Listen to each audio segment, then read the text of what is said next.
good to go. Okay. All right. Good evening, everyone. Welcome to our regular council meeting for Monday, December the 11th.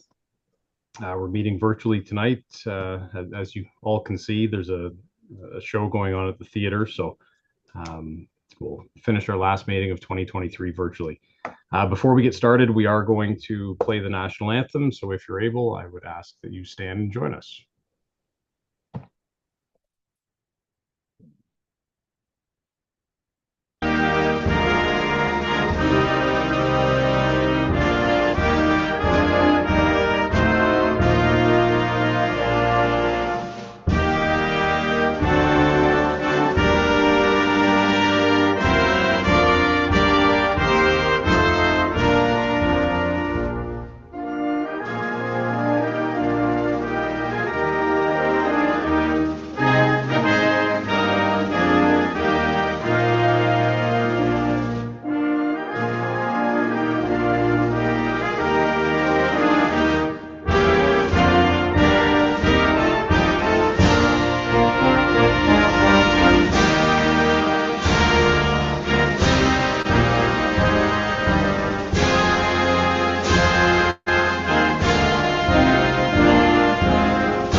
We would like to begin by respectfully acknowledging that the town of Shelburne resides within the traditional territory and ancestral lands of the Anishinaabe, including the Ojibwe, Potawatomi, Chippewa, and the people of the Three Fires Confederacy.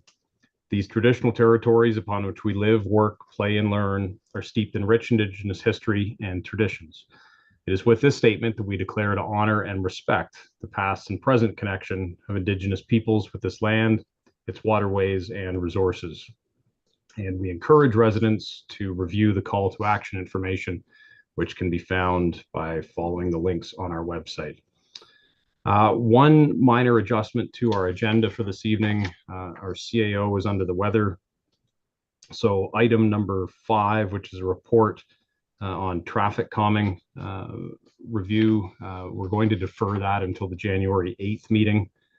When Denise is back and can properly present that report.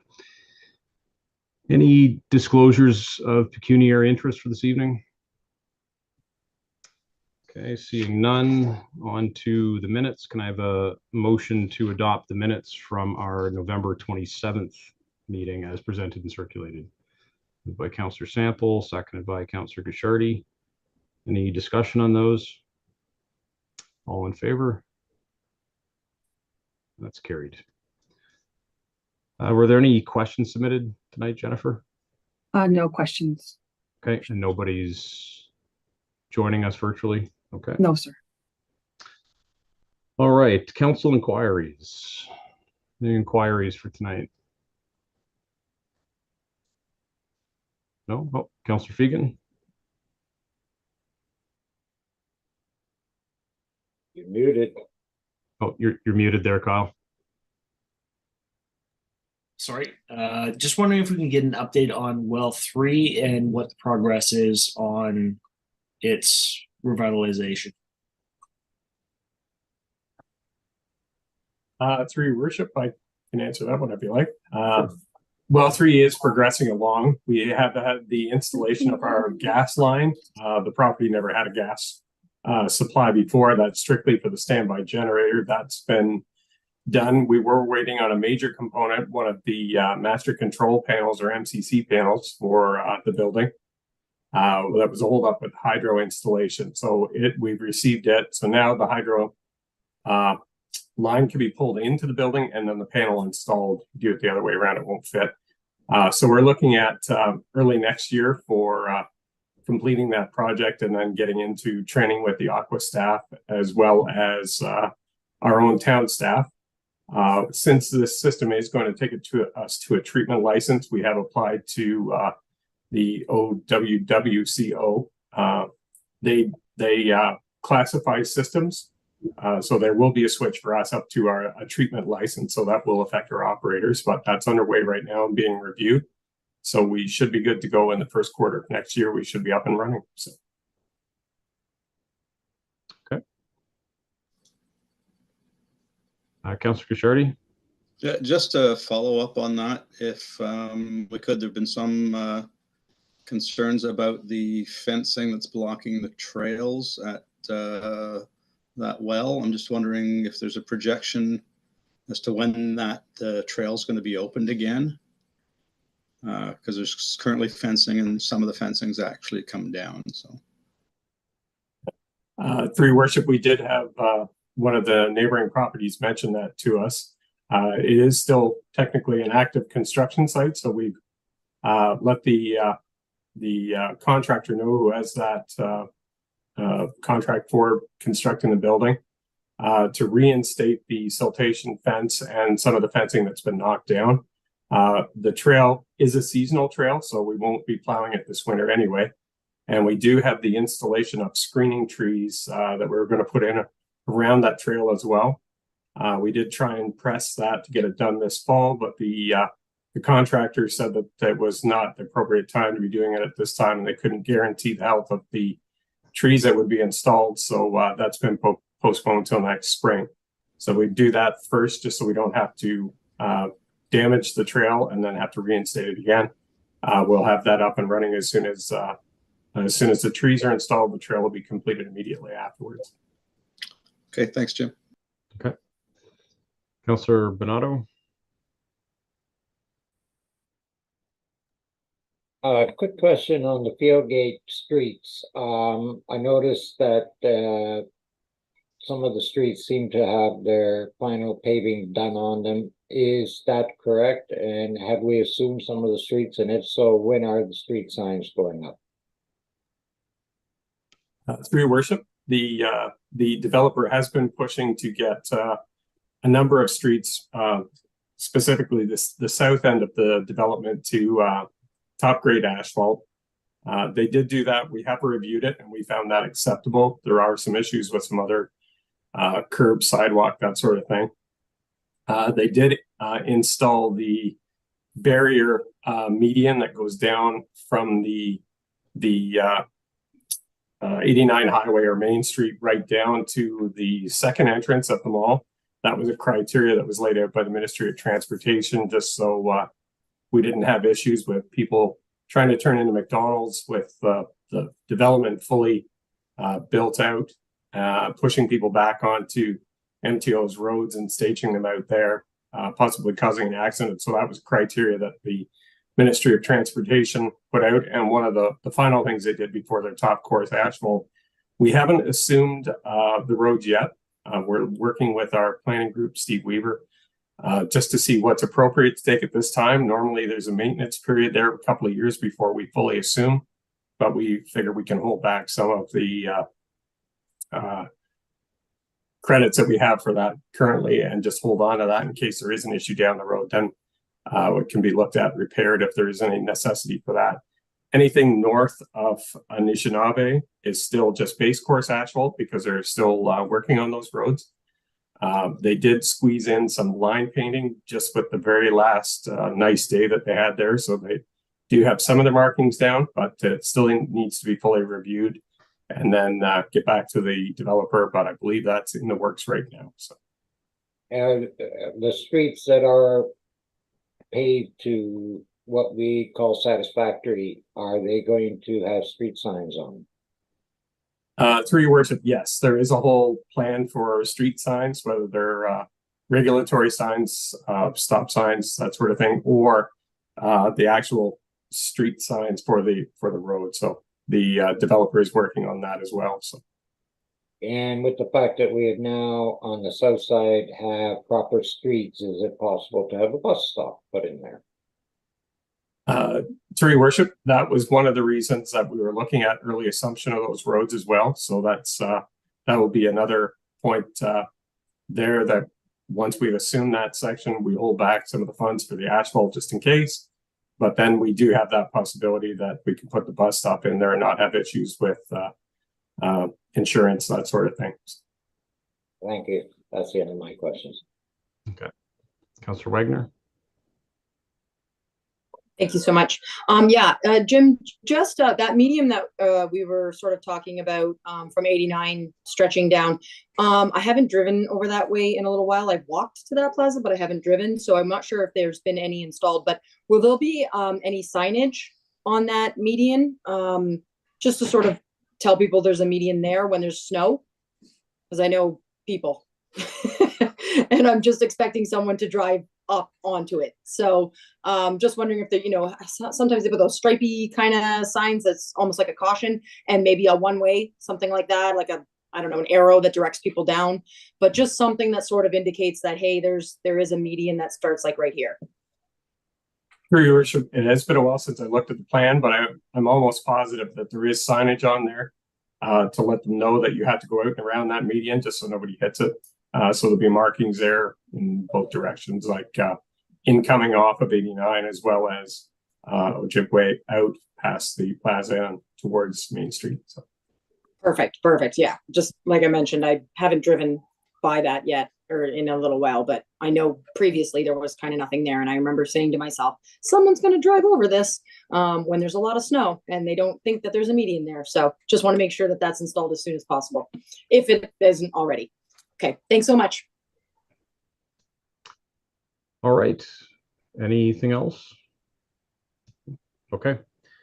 All right. We'll jump in then to the regular portion of the agenda. So the first item is bylaw to provide for the levy and collection of rates, taxes. Carrie, did you want to speak to that one at all? The only thing I would report is that it's so that we can issue our tax bills in January when we return from the Christmas break, and it sets the due dates for the interim billing, and it has no reflection of the 2024 budget that has been adopted. It's strictly 50% of the previous year's levy. That's the dog. Any questions on that? Okay, can I have a mover and seconder then to adopt that bylaw? Moved by Councillor Bernardo, seconded by Councillor Fegan. All in favor? And that's carried. All right, next is a report from our treasurer regarding water and sewer bylaw and collection policy. Carrie. Thank you. Through the mayor, council will remember that we adopted the water and wastewater rate study in September, and we were asked to bring a bylaw back for the setting of the rates. So in between that time and now, our focus was on the budget. So now that the budget was passed, we were able to get back to this bylaw, and in conjunction with setting the rates, we've also reviewed the bylaw and made some changes to it, which also corresponded to changes that needed to be made in the water and wastewater collection policy as well. So all those changes are highlighted in red. I won't go through them all. A lot of them deal with collection and just some of the policies that staff deal with on a daily basis when residents call in after they've received their bill. So it just sets things out in a cleaner fashion so that staff have something to explain how our policy and our bylaws work, so that all water ratepayers are treated fairly and equitably. Okay. Any questions on that one? No. Okay, so the motion will be to receive the report, to adopt the policy as amended, and to enact the bylaw. And mover and seconder for that. Councillor Sample, seconded by Councillor Bernardo. All in favor?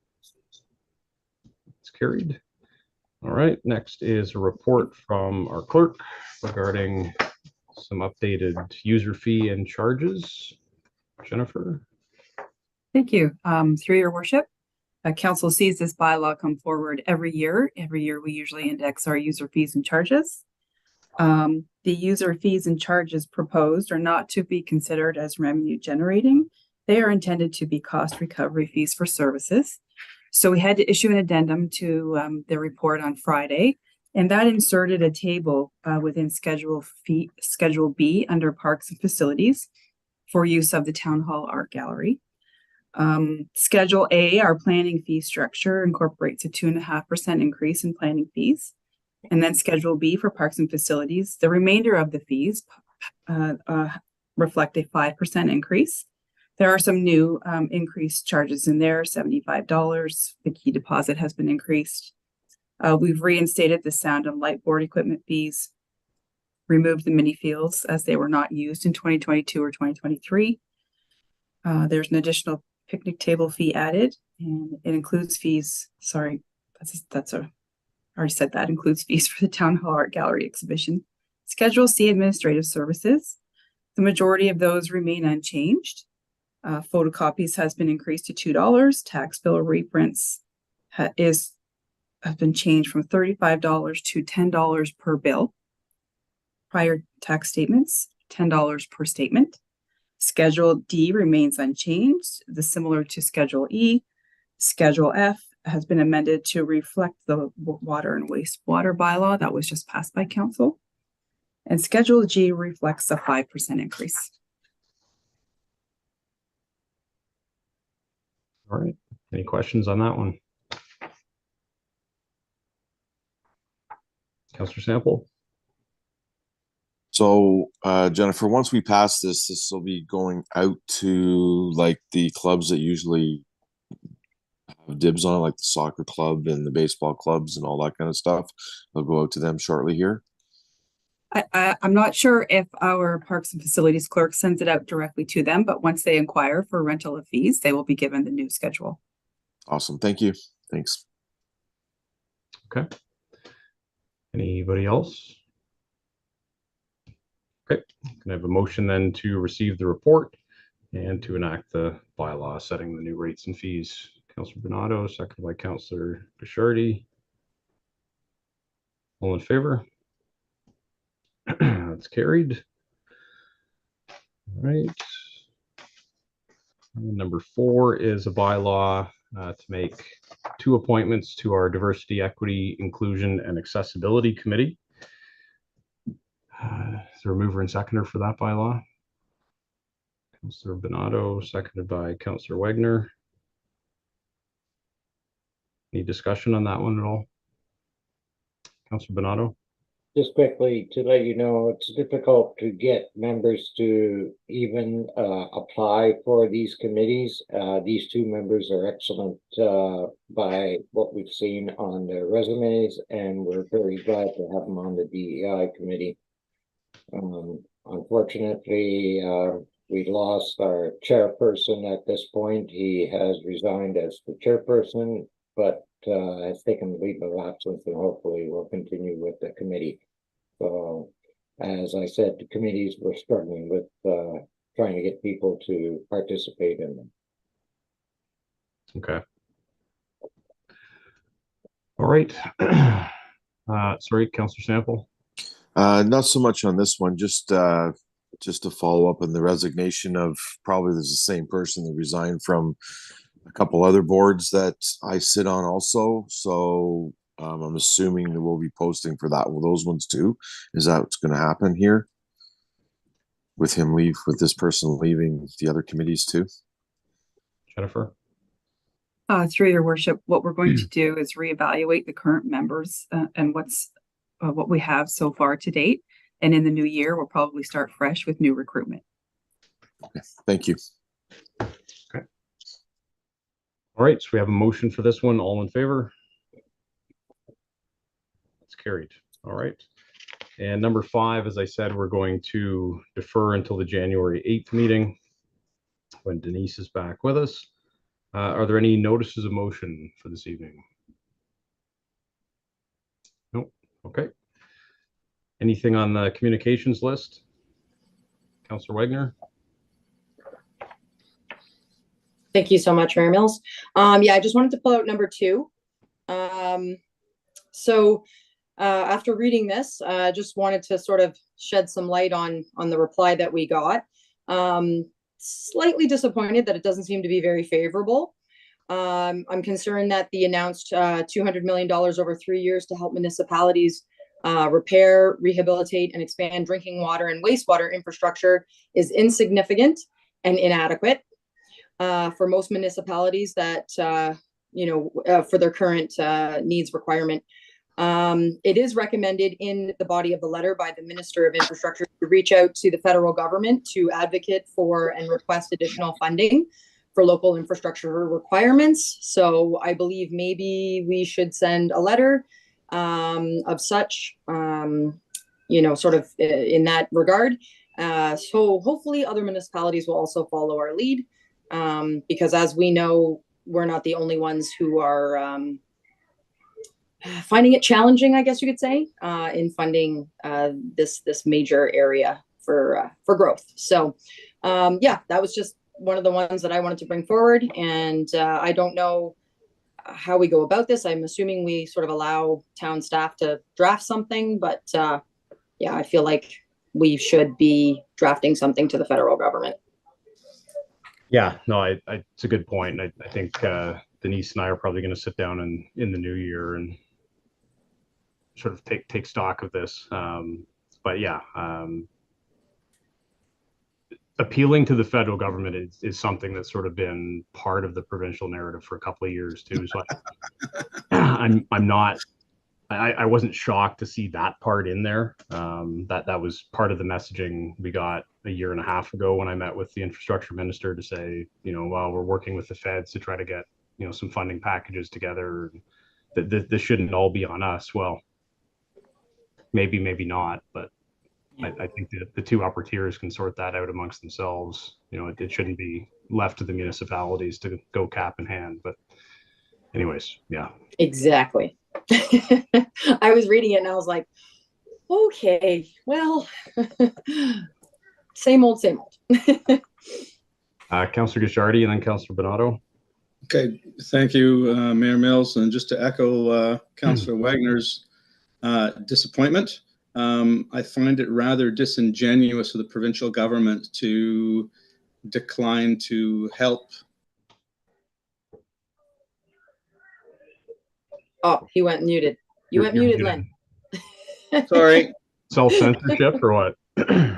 Yes, no. No. I find it rather disingenuous that the province would deny us any funding and claim that, it's the federal, we need to look at the federal government kicking in, when in fact they then turn around and provide $2.2 billion with a B dollars to the City of Toronto to reclaim the Gardner and 404, and so they can get their science center agenda moved forward. I mean, a letter needs to go not so much to the federal government, I think to the provincial government, to not to overstate the hypocrisy in this decision, and that's just kind of. I don't think it's a federal thing. It's as much as it is a federal thing, it's a provincial thing, and it just looks really, forgive the word, smarmy that they would deny us what they deny us, and then turn around and put $2.2 billion into the City of Toronto. Anyway, I'll censor the rest of it. All right, Councillor Bernardo. My comments are going to be this way. Rural, small municipalities are off the list as far as the province is concerned. They're only interested in the larger municipalities, and they've shoved money all over the place to the larger municipalities. What we've got to make, I guess, push forward is the fact that, yes, larger municipalities can put their large amount of homes in, but rural, small municipalities also have the ability to put homes in. And Yes, it is a provincial thing, but it is also a federal thing because the feds have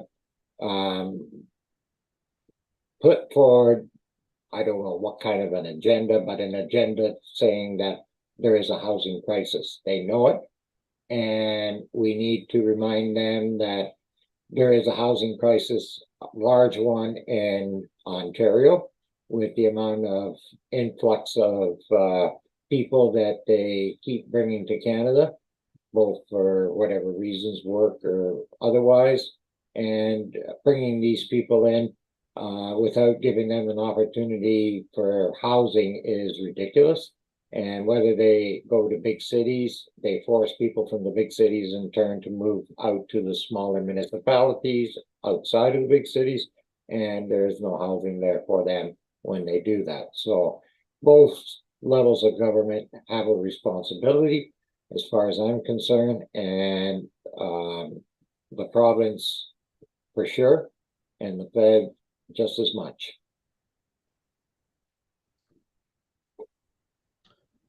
All right. Anybody else? No. Okay. Can I get a motion then to receive the items listed under number 8 for communications? Councillor Sample, seconded by Councillor Wagner. All in favor? That's carried. All right. And that just leaves us with the confirming motion. Councillor Bernardo, seconded by Councillor Guichardi. All in favor? Carried. And a motion to adjourn. Councillor Bernardo, seconded by Councillor Fegan. All in favor? Carried. All right. Thank you all. Have a Merry Christmas and Happy New Year.